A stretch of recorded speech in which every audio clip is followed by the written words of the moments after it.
Welcome back, and thank you for joining us on WB Mason Presents the Joe Girardi Show. Joe, I'm curious about Phil Hughes. We've talked about him in this show already, but he seemed to pitch in Oakland like a reliever, except for a whole game, almost a whole game. How do you do that?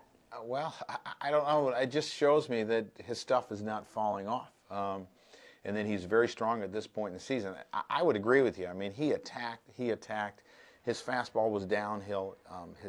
He went right at him with his best stuff. And he didn't walk people, struck out a lot of guys. It was almost like that eighth inning mentality every inning for him. And that's great to see. He told me his cutter was vital in his first start of the year against the Angels because when they were looking fastball, he fooled them with the cutter. Did he get any tips from Mariano on the cutter? Well, I would think that if you walked through our clubhouse door, no matter who you were, a pitcher, you would ask Mo about how you throw that cutter and can you help me? I'm sure he's talked to him about it. Dave Island has been with Phil Hughes his whole career and has watched him grow up in front of him. And Dave has worked very hard on the cutter, the changeup, the curveball, getting him consistent in his mechanics. And we're starting to see it pay off. Conversely with Joba, I think we've seen he's better in the bullpen. I mean, he's in the bullpen for that reason. You're going to miss a pitch here and there like to Kendry Morales, but why does his stuff maybe not translate like Hughes's does as a starter? Well, the interesting thing about Joba, if you look at Joba's first half, it wasn't very bad. And then he came out of the break and threw extremely well. I mean, he had an ERA, I believe, after those 3 games after the All-Star break, under 4. I mean, that's not bad for an American League starter. I mean, that's pretty good. But then when the innings limitation arose and we had to mess with his schedule, it seemed to affect him a little bit. And that's something we're trying to plan ahead with Phil Hughes. I mean, it was very difficult what we were asking him to do. But Joba has been a guy that has had a lot of success in the bullpen.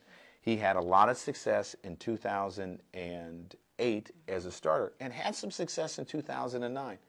But at the end of the year, it seemed to become more difficult when he wasn't pitching every 5th day and we had to limit his innings. And maybe he just felt like he wasn't doing what he was supposed to be doing.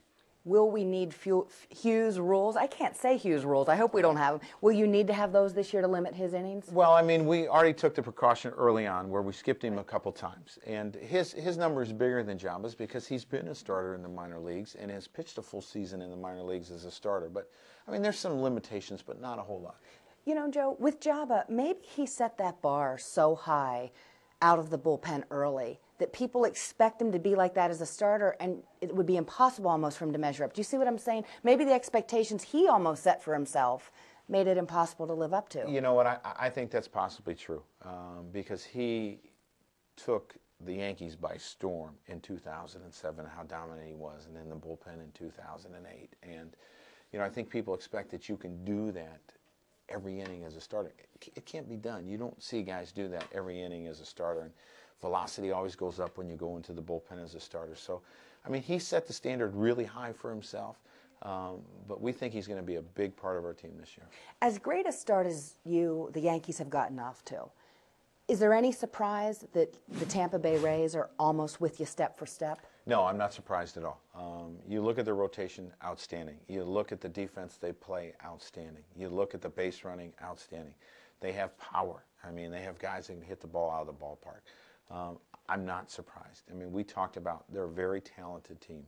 They were very talented last year. They ran into some hiccups in the back end of their bullpen where people got hurt, and it hurt them. But this year they have Soriano. He's done a nice job for them, and they're winning a lot of games. Early on, if people are kind of scratching their head or shaking their head over the Red Sox, are you? No. We've been there. We've been off to slow starts, and we've really turned it around. So, you know, we know they're a very talented club as well. I mean, they're off to a little bit of a slow start, but we're like 1/10 of the season done. There's a lot of games left. Are you pleased with the outfield depth, the fact that you just have Ramiro Pena as the one backup infielder? Is there a chance at some point you might have to make an adjustment there? No, I don't think so. I mean, you know, Nick Johnson can play first, and you can DH Tex and give him a day off. And Servy is taking ground balls, and there's a situation that we would put Servy at third if we needed to do it, and I'm not afraid to do it. And you're proud of the catcher who can be that versatile, I know, aren't you? Yeah, I mean, he was an infielder, and you know, he takes ground balls every day, and he could help us there. He was a middle infielder, wasn't he? I'm not sure exactly where he was. He's proud of that. I think he might have been. But he's got great hands, and we know he's got a great arm. So, I mean, all he's got to do if he's at third base is knock it down. And we know that anything you ask Francisco Cervelli to do, he will say yes with a smile on his face. Absolutely, and he will love every minute of it. All right, Joe, you stay there and you stay there. We will have your questions next for the manager as WB Mason presents The Joe Girardi Show.